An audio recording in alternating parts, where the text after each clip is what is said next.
Welcome to Bad Ideas, the show where we look at misfires, mistakes, and miscalculations from all throughout history. I'm Tony Southcott. And I am Albert Berg, and today we're going to be talking about the Ouya. Ouya. The Ouya was a rock star of Kickstarter success. It started its campaign on Kickstarter at $950,000. Like, that's what they were aiming for. And they got that on day one. This was right whenever Kickstarter was starting to boom, if I remember right as well. Like when everybody was getting into it, and they're like, "Oh, this can democratize like the future for everybody. We get to pick what's going on instead of corporations telling us what to do." I remember this was a very exciting time for that sort of crowdfunding experiment. It's interesting because there's actually several things that are getting very big at this time. So you mentioned Kickstarter and how everybody had this utopian ideal of, oh my goodness, Kickstarter is just where it's at. And we've far enough in where it's still a useful tool, but we're like, oh, this can go very badly. It turns out that picking the right product to back with your money is a really difficult challenge, and maybe we shouldn't have been so hard on all those corporations that wouldn't fund the thing we wanted them to fund. Because sometimes they don't happen. Yeah, and even whenever it's a good idea, sometimes they falter on their way out, like the Pebble Watch. I thought that was pretty cool. And that one ended up just kind of like driving itself into the dirt. But the other thing that is really having its moment at this point in time is mobile gaming. This is the era of Flappy Bird. This is the not quite early days, but still the days when you didn't quite hate Angry Birds. Before they had two movies. Correct. Although I think the movies were in production at this point. But this was the time when there was this sense, oh, everybody can be on mobile. Mobile's easy to develop for. Everybody has a phone in their pocket. Gaming can go to the masses, and there's almost zero entry barrier. So people who want to make games can put them on their people's phones, and they'll just go out and they can make a gajillion dollars, Tony. It doesn't have to be a real number because it's not true. But in 2013, it felt true. It felt like, oh, this is the future. This is where gaming is going. And this shift towards mobile worried Julie Urhman.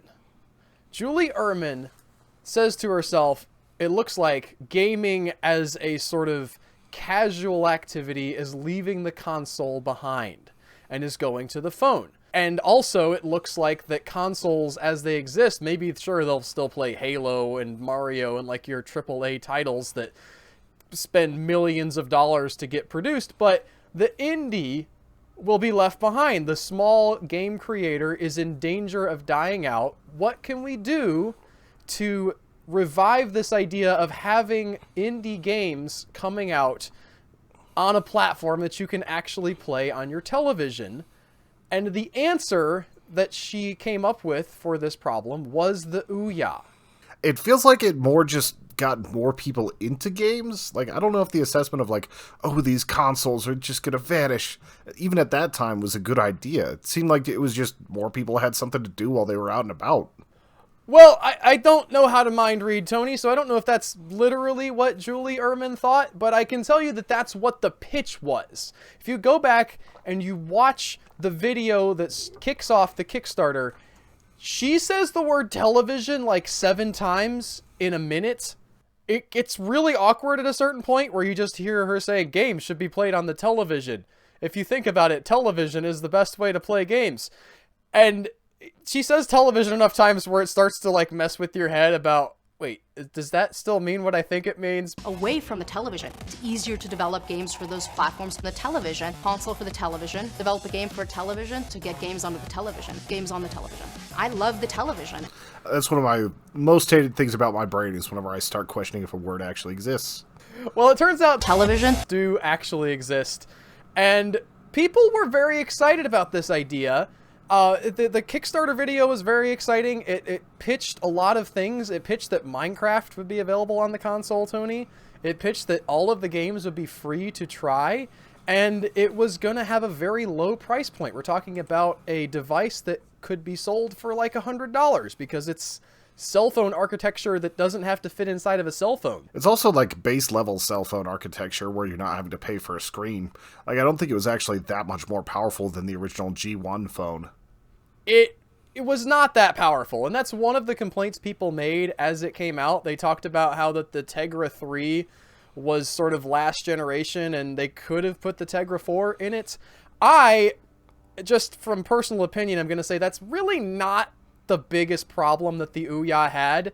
The Nintendo model has been working for many years, and even as far back as the old NES system, they were using out-of-date hardware to push really good software and keep the price down, which I, as a person who likes to save money, appreciate. It doesn't necessarily have to run Crysis every time. And wow, that reference is dated. It probably actually would have run Crysis, Tony. I'm sure that the Switch could actually handle the old Crysis games now. But their whole thing is always just make it theirs, do exactly, like, push the limits of your hardware, but don't make it so that it's non-price effective. Make sure you're making money on every console, whereas, like, whenever the Xbox 360 launched, Microsoft was losing a little bit of money and making it up in games afterwards. Well, the Ouya, it seemed like it was going to be off to a great start, Tony. By the time its Kickstarter was done, it had raised $8.5 million. Whew, that's like Star Citizen money. I think Star Citizen's even a little past that. No, Star Citizen was at like 25 whenever theirs ended. Also, they just passed $300 million, I think, because a lot of people during this whole outbreak are buying more ships. You know what, though, Tony? Whatever you want to say about the Ouya, they did ship a product. That is very true. They had a working product. At the time, it was the 5th highest earning Kickstarter ever, and it was the fastest growing Kickstarter. Like, it beat its goal faster than any other Kickstarter ever had. And considering that the goal was nearly $1 million, that's pretty impressive. What year was this again? So the Kickstarter is in 2012. It ends on August the 9th. And the Ouya was slated to release in early 2013, before the summer. But things went bad relatively quickly for the Ouya. To start with, I mentioned that early 2013 shipping date that they were supposed to meet. The Ouya had a "you will receive this product by," and it included a date, and they actually didn't ship the product until that date, which meant that people were getting their consoles universally later than they expected. On top of that, when they shipped these to customers, they were also shipping to stores, which meant that the people who backed this thinking they were going to get early access to this special piece of hardware actually, in some cases, were getting it after they could have just gone to pick it up in Walmart. That's why I don't usually, like, pre-buy games from Amazon or something like that. It's like I can just either direct download it from the store or go to Walmart at midnight and just grab it.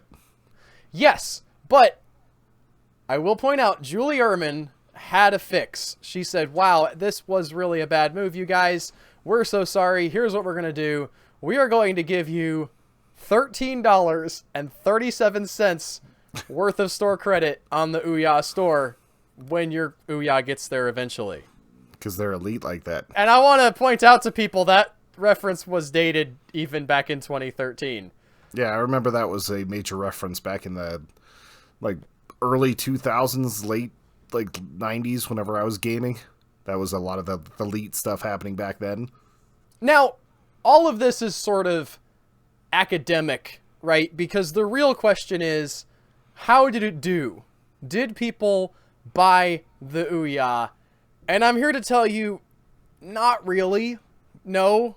They shipped 15,000 units to their early Kickstarter backers, which is, I mean, don't get me wrong, I've never shipped 15,000 of anything, so that's not nothing, but it's not anywhere near competing with, like, Xbox or PlayStation or Nintendo. Those guys are shipping millions of units if they want to be taken seriously at all. So the Ouya gets off to kind of a rough start, and it never really recovers from this rough start. There's never a moment when Ouya takes the market and says, oh yeah, no, really, actually, you need to take a second look at us. Now is the time when it's a good time to buy a Ouya, because it never gets any better.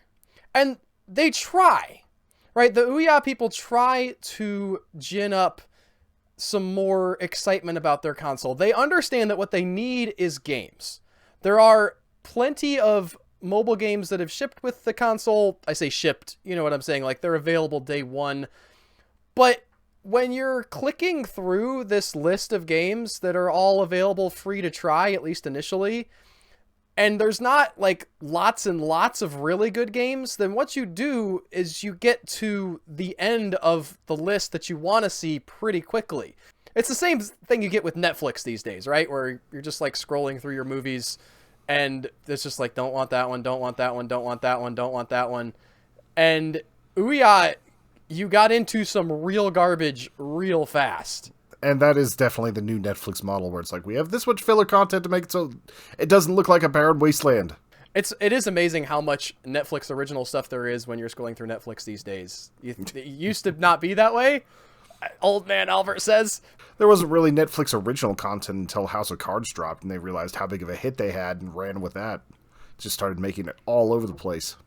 But what Ouya decided to do to solve this problem, much like Netflix, who came after them with this same kind of solution, is they said, listen, we're going to fund indie gamers. We have this special slush fund that we will give to people who are developing games for our console. And unlike Netflix, where those shows are always on Netflix until that service like explodes, right? And then maybe they go somewhere else. But for now, it's hard to even find like Stranger Things on DVD. But unlike Netflix, they said, oh, it's only going to be console exclusive for like 6 months. And they came up with what they called the Free the Games Fund. This was a $1 million pot of money that any game developer could get their hands on if they reached their Kickstarter goal of, I want to say it was $50,000 or more. I forget exactly what the limit was, but essentially if you reached your goal, Ouya would kick in an equal amount. So every dollar that people donated to a Kickstarter campaign would be doubled by Ouya, again, assuming that the game got to the goal. The problem is, if you allow people to double their money, they're going to do it, and they might not necessarily wait for the quote-unquote honest Kickstarter process to happen. So there were several notable games that were funded in very large chunks of donations that all came from around the area where the game makers were based. I could see that. I could see someone being like, hey, family, I know you've got some cash sitting around. I can instantly pay you back for this, plus some interest if you just throw money at it. So, I know that you kind of made that scenario up, Tony, but literally one of these games was funded by the developer's dad. And, I mean, more power to you on the one hand if your dad's like, hey, I believe in you, son. I want you to pursue your dream. I've got lots of money that I can throw at your Kickstarter, so here you go. But when you're doing it and then doubling your money sort of dishonestly, where other game developers have to scrimp and scratch and try to cobble together people based on the actual merits of what their game is going to look like, then you're kind of asking for people to be annoyed, and people were very annoyed. And eventually Ouya adds in some other stipulations on how this money can be distributed and who it can be distributed to try to cut down on this, but it leaves a bad taste in everybody's mouth, including many of the indie developers that Ouya was trying to court with this move in the first place. And we've gotten to meet a lot of these types of developers at PAX and so on. We know like the types of struggle they're going through just to get their stuff out there. So I know there's a lot of people who'd be willing to change their entire business plan to grab that cash so that they could have just a little bit to work with while they live and make their game. And speaking of money, the other side of the money problem with the Ouya was that it turns out when you sell a console for $100 with the explicit selling point that you are going to make all of the games available at least in some form for free, right? Demos, free to try, that kind of thing. Then the people that you get buying the game are going to be a bunch of cheapskates who just want to play free games like they can on their phone. Yeah, it's the whole idea of like, oh wow, this dollar app, I'm never going to buy that, but you'll pay $6 for coffee. Yes, and so what ends up happening is, again, these indie developers that Ouya is able to attract don't make very much money at all selling their games on Ouya, because the install base is too small and because the people who have it are already primed to not spend any money. The best selling game, the killer app of the Ouya, was a game called Towerfall. Do you want to guess how many units it sold on the Ouya, where it was an exclusive for 6 months? I'm going to guess 750. Well, you're a little low, Tony. It did go higher than that. It was 7,000. You were, listen, close enough. Someone calculated that after Ouya took their cut, that meant that the developer of Towerfall made about $20,000. This is the best selling game on the console. Thankfully, they signed that only 6 months exclusive contract, because that game got kind of big after that. But not because of the Ouya. Ouya. And that 6 month exclusive was actually a big problem as well, because people would look at games on the Ouya and they would say, $15 for Towerfall on the Ouya. Maybe you don't even own an Ouya, right? But you've seen people play it, or you're excited about the idea of the game, and you think, I can wait 6 months. And you know what else is coming out in 6 months, Tony, after the Ouya launches? The PS4. It's the PlayStation 4, yes. And you know what didn't happen? The games did not stop being developed by indie developers for big consoles. It turns out the PlayStation 4 had a massive, massive push to include indie games on their console. And if you were gonna buy a console to play indie games on it, now granted, PlayStation 4 quite a bit more expensive, especially at launch, but it was definitely not going to be the end of indie developers if they didn't go to the Ouya. And so users and developers alike both shifted their focus and they went with the PlayStation 4. And that is, I think, really the biggest failure of the Ouya. They saw a problem that did not end up actually existing. They thought, oh no, games are leaving consoles and going to mobile. That's the only place where the sort of John Q. public can develop games anymore, because of things like Flappy Bird and smaller games like that, where you could potentially reach a huge audience, make a lot of money with very little entry cost. But they just didn't see that indie was going to be huge on consoles going forward. And unfortunately, it wasn't going to be their console. People like PlayStation 4 and Nintendo Switch were going to have that kind of thing on lock. I bet there's quite a few indies even on the Xbox One, Tony. Oh yeah, like if you release an indie to PlayStation 4, it's pretty much going to be also on the Xbox Store. And a lot of the reason for that is because of Game Pass, where these smaller indie companies are signing a 6 month to a year agreement that they'll be included with that. They get a cut of however many downloads they get, and it's part of Microsoft's like $10 a month service. So there's a lot of different ways to absorb like indie gaming on there. I'd be willing to say that indie gaming on consoles is bigger than it's ever been. Like, period. There's probably more indie people making a living off of it than at any other point in history. Yes, and it's not because of, like, the magic of, you know, let's have this special open console. It's just like, oh, people like to play good games. They don't necessarily have to have insane graphics. Yeah, a $5 game that's pretty can do real well. So let's recap what was wrong with the Ouya. And I haven't talked about this, so I'll start off with this one. The controller was pretty bad. Didn't they try to add motion controls and stuff to it, like the Wii as well? It was just not a very well-designed version. It had a touchpad on it. There's a very famous clip of Julie Urhman talking about how great and unique this touchpad concept was. And this was in 2013, and someone points out, oh yeah, the PlayStation's going to have that too. That actually leverages the buttons and the touchpad, right? Because our controller has a touchpad. You're not going to find that somewhere else. And the reality is... The new PlayStation 4 controller has a touchpad. That's true. They could build it for that. It sounds like she didn't study her competition that much. She wanted games to be on the television, though, Tony. Can't you respect that? The other problems, as we already mentioned, were that there were too many games and not enough users. Everybody being able to put a game on the Ouya meant that everybody did put a game on the Ouya, and the thing about everybody is that most of them aren't good at making games, Tony. It's like a standard bell curve, and there's a lot of them on the far side of it. And when you have the people who are just like, I'll throw my game on here, those people are even more likely to be not great at making games. The Ouya included on its main menu screen a make button that would take you to information on how to develop for the Ouya, which is, in one sense, ballsy and kind of cool, but it also, again, it means that your barrier to entry is so low.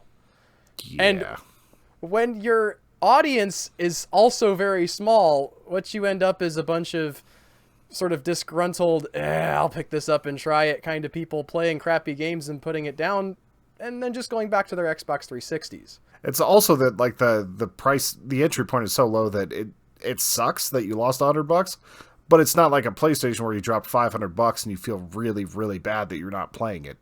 The other thing that I think the Ouya did poorly was it tried to be all things to all men.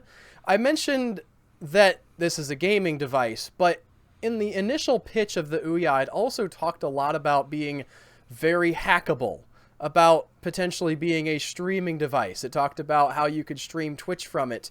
And I think it didn't really focus in on a core competency enough to really get people interested. Because if you bought this thinking, well, maybe this is going to be something that I would buy like a Raspberry Pi to hack, and maybe this is going to be a gaming platform, and maybe it's going to be the thing I watch Twitch on. And it's understandable in those early stages when you're trying to get Kickstarter money saying, hey, here's all the things that we could be, that you could do with this box. But I think it came back to bite them pretty hard. Between the idea that everything had to be free on the service, which they did eventually recant and try to walk back that so that some of the bigger developers would be willing to put their games on there. There was a lot of soul searching and trying to find identity, and the problem was Ouya didn't have the time to get that right. They launched a minimum viable product and thought that they could innovate their way and update their way to something that worked and something that people would be interested in. But the initial reaction to the Ouya meant that they could just never get out of that quagmire. They would end up eventually licensing their architecture to other hardware makers. There was a Mad Catz version of Ouya and a Alibaba version of Ouya. Like, Alibaba has a console. Do you know what Alibaba is, Tony? Alibaba is a service that you go to and you can have stuff manufactured. It's essentially, in China, it's like Amazon. It's China's Amazon. And as Ouya was working through their problems, China had relatively recently lifted their ban on gaming consoles. So Alibaba was making their own set-top box, and Ouya thought, hey, maybe we can sell some games through their store. Ultimately, it doesn't end up working, and they get sold off to Razer because Razer wants to slip their products into China through the Alibaba connection. And then finally, Razer shutters the product in like 2019. The Ouya lasted that long? The store lasted that long. Okay. These days, if you still have an Ouya cube, even turning it on will not do anything for you. Maybe the games, if you bought them already, will still work. Maybe. But other than that, you've just got a cube with some chips inside of it that you can't do much with. So that is the story of the failure of the Ouya. And I want to thank, by the way, one of our listeners, Ivo van der Avert. He's the one who suggested this and who just got his name butchered as I tried to pronounce it. Thank you, Ivo, for suggesting the Ouya. It was definitely a delight to go and watch the videos where Julie Urhman says television a lot. If you have ideas that you would like us to cover, you can send them into badideashow@gmail.com. We don't get to all of them because sometimes we don't like them, Tony, but we appreciate the thought anyway. And yeah, that sentence petered out. Yeah, and it's not so much that we don't like them, it's just sometimes there isn't a 30-minute episode on something. So, yeah. Thank you guys for your ideas. Check us out at youtube.com/badideas if you want to see our faces during this thing. And we will talk to you soon with more bad ideas. Bye, guys.